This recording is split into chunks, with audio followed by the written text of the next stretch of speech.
आज के इस लेक्चर में हम डिस्कस कर रहे हैं एक एमसीक्यू सेट को जो बीम चैप्टर के ऊपर बनाया गया है from unit number 1। First unit का second topic that is beam. यहाँ पर पहला क्वेश्चन हम डिस्कस करेंगे, is a horizontal structural member, ये हो गया, subjected to a transverse load perpendicular to its axis, इस एक्सिस के परपेंडिकुलर। इस तरह से अगर किसी मेंबर के ऊपर लोड लगा हुआ है जो मेंबर हॉरिजॉन्टल है, उसे क्या बोलते हैं? इस टाइप के हमने न्यूमेरिकल्स किए थे फर्स्ट यूनिट में, जो चैप्टर था हमारा बीम। इस स्ट्रक्चर को बोला जाएगा बीम। बीम क्या है? एक हॉरिजॉन्टल स्ट्रक्चर है जो जिस पर ट्रांसवर्स लोड लगा रहता है। अगर ये बीम, ये मेंबर हॉरिजॉन्टल की जगह वर्टिकल होता तो वर्टिकल मेंबर को बोला जाता है कॉलम एंड स्टड, और उसके ऊपर कंप्रेसिव लोड लगा होता है ऐसा।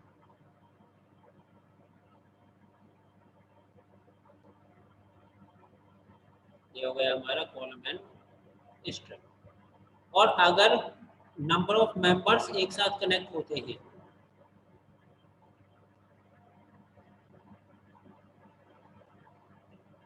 इसे बोला जाता है ट्रस। तो करेक्ट ऑप्शन हमारा क्या हुआ? That is beam. Beam is the correct option. Second question में, fixed beam have number of support reaction. जो फिक्स बीम होता है उसमें कितनी रिएक्शंस होती है? फिक्स बीम बनाते हैं, ये एंड इसका फिक्स कर दिया गया। अगर इस फिक्स सपोर्ट को हम हटाते हैं तो यहाँ पर एक हमारी वर्टिकल रिएक्शन होगी, एक हमारी हॉरिजॉन्टल रिएक्शन होगी, और एक हमारा यहाँ पर फिक्सिंग मूवमेंट होगा। तो vertical reaction, horizontal reaction and movement, तो टोटल यहाँ पर 3 सपोर्ट रिएक्शन एग्जिस्ट हो रही है। Option 3 is the correct answer. UDL stands for, load 3 type के होते हैं। पहला होता है पॉइंट लोड, जो किसी भी बीम पर इस तरह से लगा होता है, एक पॉइंट पर लगा होता है। दूसरा होता है यूडीएल, जिसे बोला जाता है यूनिफॉर्मली डिस्ट्रीब्यूटेड लोड। इस लोड की जो इंटेंसिटी होती है वो पूरे बीम पर यूनिफॉर्मली डिस्ट्रीब्यूट की जाती है। सपोज इसकी लेंथ L और लोड लगा हुआ है W न्यूटन पर मीटर, तो टोटल इंटेंसिटी जो आएगी लोड की वो आ जाएगी W इंटू L। ये हो गया यूडीएल। एक लोड हमारा होता है यूवीएल, जिसकी इंटेंसिटी कॉन्टिन्यूसली इंक्रीज होती रहती है। ये हो गया यूवीएल। यूवीएल का मतलब होता है यूनिफॉर्मली वेरिंग लोड। अगर इसकी intensity W newton per metre, length L, इसकी जो टोटल इंटेंसिटी होगी वो हो जाएगी हाफ W L। तो यूडीएल की फुल फॉर्म क्या होगी? Uniformly distributed load. Load beam के ऊपर यूनिफॉर्मली डिस्ट्रीब्यूट होता है। नेक्स्ट पूछा continuous beam are. Beam different type के होते हैं। Cantilever, simply supported, fixed beam, continuous beam, overhang beam. उन बीम को 2 कैटेगरी में रखा जाता है, स्टैटिकली डिटर्मिनेट बीम और स्टैटिकली इनडिटर्मिनेट बीम। कोई भी ऐसा बीम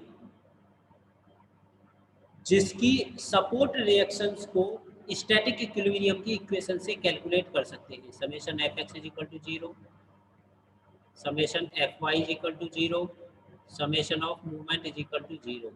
अगर इन इक्वेशन की हेल्प से हम रिएक्शंस कैलकुलेट कर सकते हैं तो उस बीम को बोला जाता है स्टैटिकली डिटर्मिनेट बीम, और इसके एग्जाम्पल्स हमारे होते हैं cantilever beam and simply supported beam. और अगर हम इन इक्वेशन की हेल्प से रिएक्शंस कैलकुलेट नहीं कर पाते हैं तो उन्हें बोला जाता है स्टैटिकली इनडिटर्मिनेट बीम। और continuous beam, fixed beam, overhanging beam, ये सभी हमारे इनडिटर्मिनेट बीम होते हैं। तो कॉन्टिन्यूस बीम किस कैटेगरी में आएगा? Statically indeterminate beam is the continuous beam. UDL जो लगा रहता है उसकी यूनिट क्या होती है? यूडीएल यूनिट लेंथ के लिए काउंट किया जाता है कि यूनिट लेंथ पर कितना लोड लगा हुआ है, ये हमारा यूडीएल बताता है। तो इसकी यूनिट क्या होगी? पर यूनिट लेंथ के फॉर्म में होगी, पर यूनिट पर मीटर के फॉर्म में होगी। लोड न्यूटन में भी हो सकता है, किलो न्यूटन में भी हो सकता है, तो यूनिट क्या होगी? Kilo newton per metre. जब सिंपल सपोर्ट होती है, सिंपल सपोर्ट में किस टाइप की रिएक्शंस लगी होती है? अगर हम कोई बीम रख रहे हैं, ये एक सिंपल सपोर्ट और ये इसके ऊपर एक बीम रखा हुआ है, तो यहाँ जो रिएक्शन आएगी सिर्फ एक रिएक्शन आएगी और वो वर्टिकल रिएक्शन होगी। अगर हिंज सपोर्ट लगी हुई है तो हिंज सपोर्ट में vertical as well as horizontal दोनों टाइप की रिएक्शंस आती है। तो यहाँ हम बात कर रहे हैं सिंपल सपोर्ट की, तो सिंपल सपोर्ट में सिर्फ और सिर्फ वर्टिकल रिएक्शन होगी। नेक्स्ट में पूछा है कि ऐसी कौन सी सपोर्ट है जो मूवमेंट रिएक्शन डेवलप करती है। प्रीवियस क्वेश्चन में हमने देखा था कि जब फिक्स सपोर्ट थी तो उसके अंदर 3 रिएक्शंस आ रही थी, horizontal reaction, vertical reaction and movement. तो मूवमेंट किस टाइप के सपोर्ट में डेवलप हो रहा है? Fixed support. एक सपोर्ट होगी तो वहां पर मूवमेंट डेवलप होगा। Hinge support, roller support, simple support, इन सभी सपोर्ट में सिर्फ हॉरिजॉन्टल और वर्टिकल रिएक्शंस होती है। नेक्स्ट पूछा है hinge support offers resistance against rotation. ये जो हिंज सपोर्ट होती है वो रोटेशन का अपोज करती है, ट्रू और फॉल्स। जो हिंज सपोर्ट है वो रोटेशन का अपोज नहीं करती। अगर कहीं हमने किसी बीम को किसी पॉइंट पर हिंज कर दिया है तो ये बीम इस पॉइंट के रेस्पेक्ट में रोटेशन कर सकता है, इसके रोटेशन को हम रजिस्ट नहीं कर रहे। तो इसका मतलब ये स्टेटमेंट हमारा एक फॉल्स स्टेटमेंट होगा, इसे हम अपोज नहीं कर रहे हैं। अब जो हिंज सपोर्ट होती है वो vertical and dash reaction. Hinge support में मैंने अभी बताया था 2 रिएक्शंस होती हैं, एक वर्टिकल रिएक्शन होती है और एक हॉरिजॉन्टल रिएक्शन होती है। तो correct answer is horizontal reaction.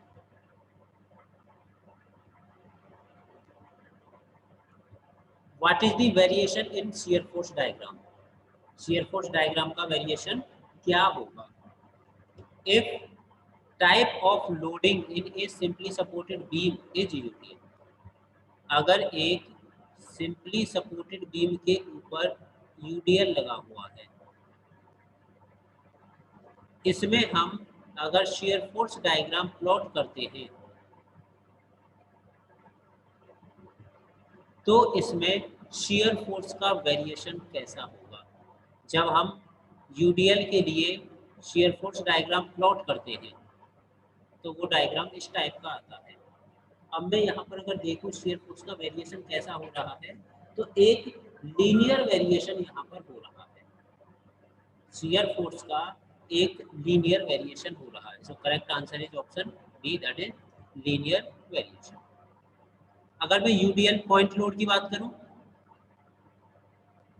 Point load में जो शियर फोर्स होता है, शियर फोर्स हमारा होता है रेक्टेंगल फॉर्म में, और जो बेंडिंग मोमेंट होता है वो होता है लीनियर। और अगर मैं बात करूं यूडीएल की, तो यूडीएल के केस में जो शियर फोर्स होता है वो होता है लीनियर, और जो बेंडिंग मोमेंट होता है वो होता है पैराबोलिक।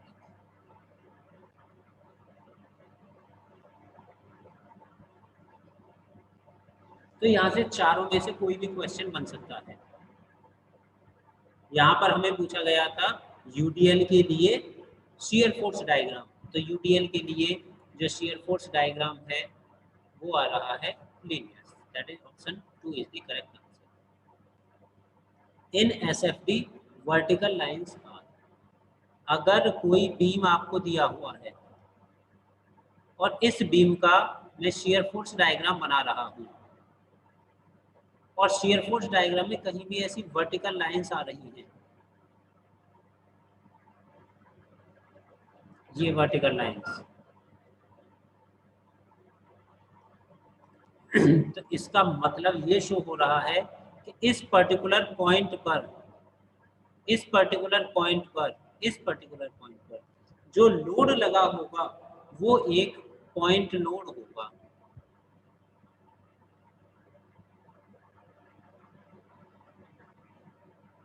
जहां पर शियर फोर्स एक साथ इंक्रीज होता हो या एक साथ डिक्रीज होता हो, वहां जो लोड होता है वो पॉइंट लोड होता है। और अगर इसी तरह से मैं बेंडिंग मोमेंट डायग्राम की बात करूं, यहाँ से यहाँ तक बेंडिंग मूवमेंट गया, अचानक से बेंडिंग मूवमेंट चेंज हो गया, तो बेंडिंग मूवमेंट का वर्टिकली इंक्रीज और डिक्रीज हो जाना ये सिर्फ तभी पॉसिबल है जब उस पर्टिकुलर पॉइंट पर कोई एक मूवमेंट लगा होगा। अगर मूवमेंट लगा हुआ है तो बेंडिंग मूवमेंट डायग्राम हमारा वर्टिकल लाइन से मार्क किया जाएगा। तो एसएफडी में वर्टिकल लाइंस कब आएंगी? जब वहां पर कोई पॉइंट लोड लगा होगा। Option A is the correct answer. एक cantilever beam loaded with UTL throughout, maximum shear force occurs. एक कैंटिलीवर बीम बनाया, इसके ऊपर यूटीएल लगा हुआ है,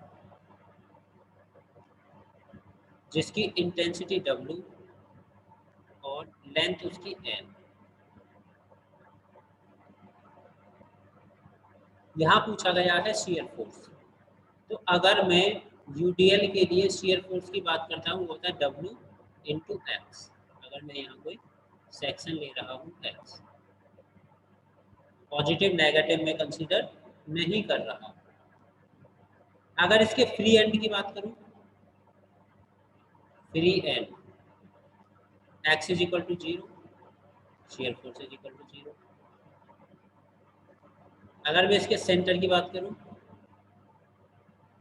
x is equal to L/2, shear force is equal to WL/2। अगर मैं इसके फिक्स्ड एंड की बात करूं, x is equal to L, shear force is equal to WL। कौन सी वैल्यू सबसे मैक्सिमम आ रही है? सबसे लास्ट वाली वैल्यू हमारी मैक्सिमम आ रही है एट फिक्स्ड एंड। तो शियर फोर्स की वैल्यू जो मैक्सिमम होती है कैंटिलीवर में वो उसके फिक्स्ड एंड पर होती है। फ्री एंड पर, at free end shear force is equal to 0 and bending moment is equal to 0। Free end पर shear force और bending moment दोनों ही 0 होते हैं, और फिक्स्ड एंड पर shear force और bending moment मैक्सिमम होते हैं। तो इसमें ये डिफरेंट डिफरेंट टाइप के क्वेश्चंस बन सकते हैं। वैल्यू भी पूछ सकता है या फिर बेंडिंग मूवमेंट के लिए पूछ सकता है। अब न्यूमेरिकल पोर्शन आया। एक cantilever beam of span 6 centimetre बना दिया। कैंटिलीवर बीम जिसकी length 6 metre, subjected to a point load of 10 kilo newton at its free end. इसके फ्री एंड पर 10 किलो न्यूटन का लोड लगा हुआ है, point load. Value of maximum bending moment, maximum bending moment for a cantilever beam with point load, उसके लिए होती है W into L. Plus minus again consider नहीं किया जा रहा। जब मैक्सिमम वैल्यू पूछी हो तो प्लस माइनस नहीं देखेंगे, वैल्यू कैलकुलेट करेंगे। तो W 10 L 6 is equal to 60 kilo newton metre. अगर यहीं पर मैक्सिमम शियर फोर्स पूछा होता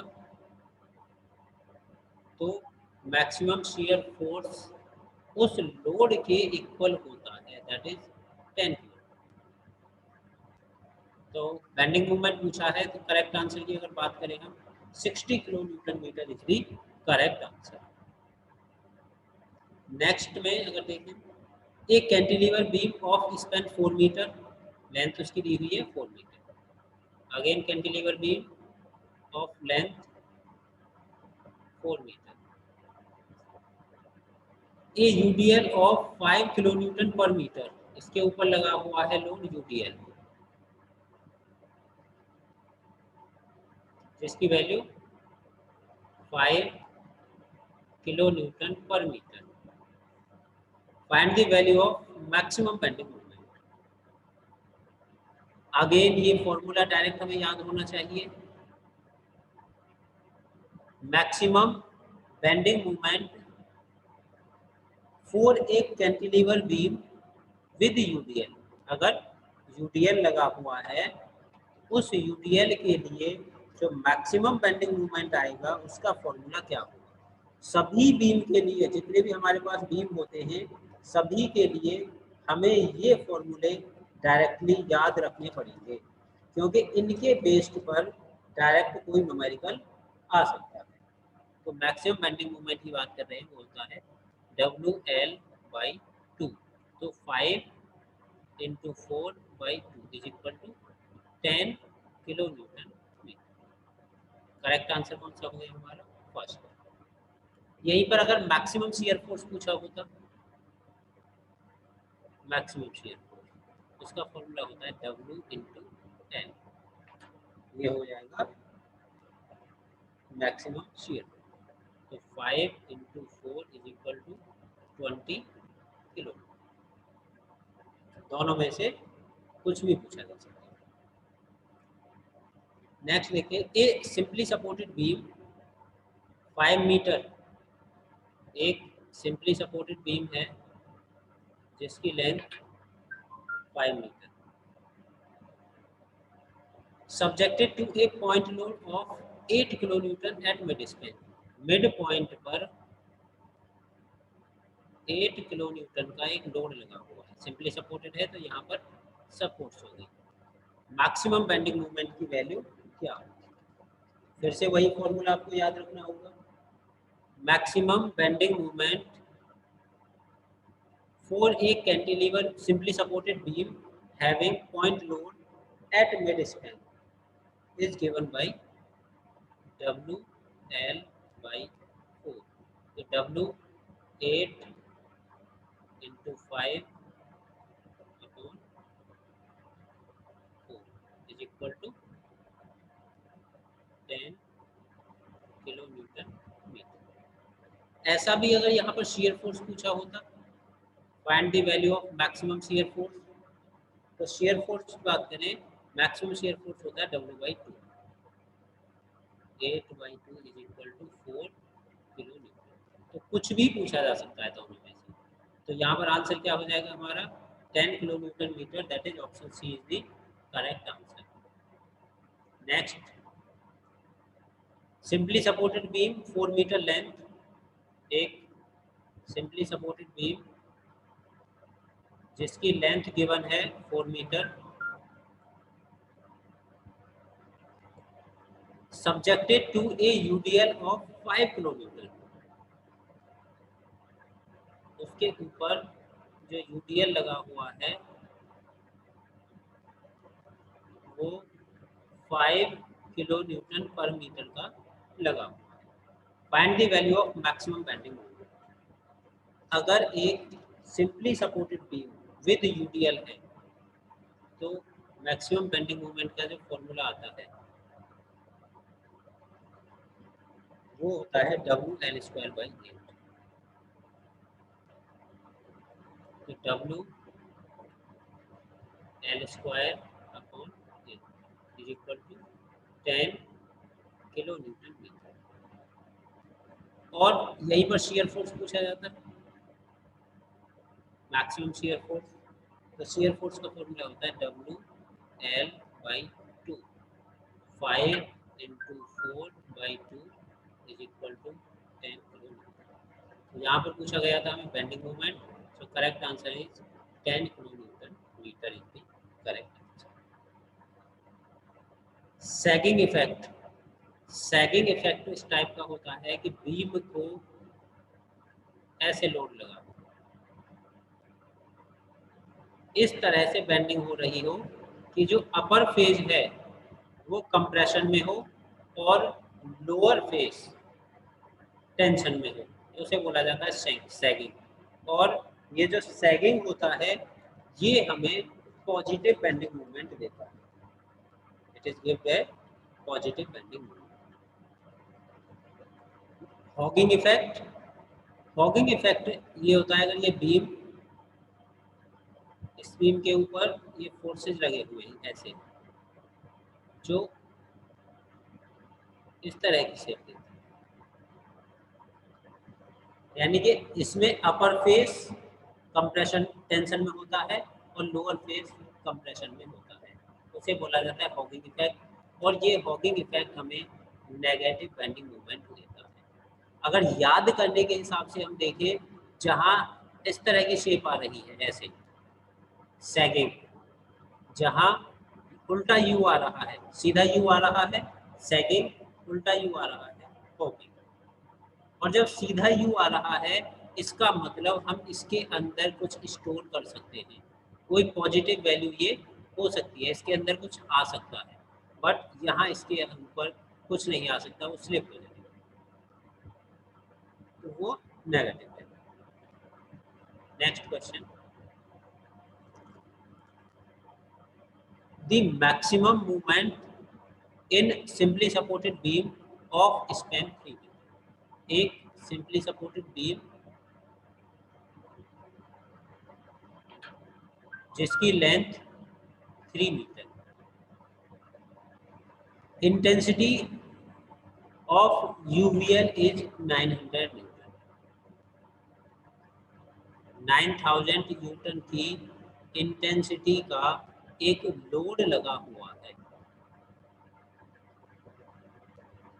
उसके लिए पूछा गया है कि मैक्सिमम बेंडिंग मोमेंट क्या होगा। अगर हम मैक्सिमम बेंडिंग मोमेंट यहाँ पर कैलकुलेट करते हैं तो उसका फॉर्मूला होगा हमारा, अब यहाँ पर बीम कौन सा आया है हमारा, सिंपली सपोर्टेड बीम, लोडिंग कैसी है यूवीएल, तो maximum bending moment is equal to WL²/9√3, ये हमारा मैक्सिमम बेंडिंग मोमेंट का फॉर्मूला होता है। तो W की वैल्यू यहाँ पर दी है 9000,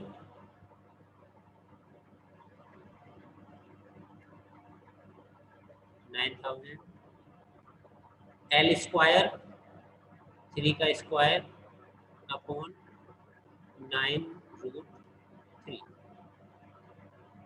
तो जब हम इसे सॉल्व करेंगे तो ये हो जाएगा 5.196 और यूनिट आएगी इसकी newton metre. 5.196 newton metre is the second answer. तो ये हमारा करेक्ट आंसर हो गया सेकंड। इस तरह से ये बीम का सेट भी हमारा कंप्लीट हो गया। तो इस यूनिट में 2 चैप्टर हैं, स्ट्रेस स्ट्रेन एंड बीम, दोनों ही चैप्टर हमारे कंप्लीट हो गए हैं और इस चैप्टर की वीडियोज कंप्लीट हो गई। Thank you all of you.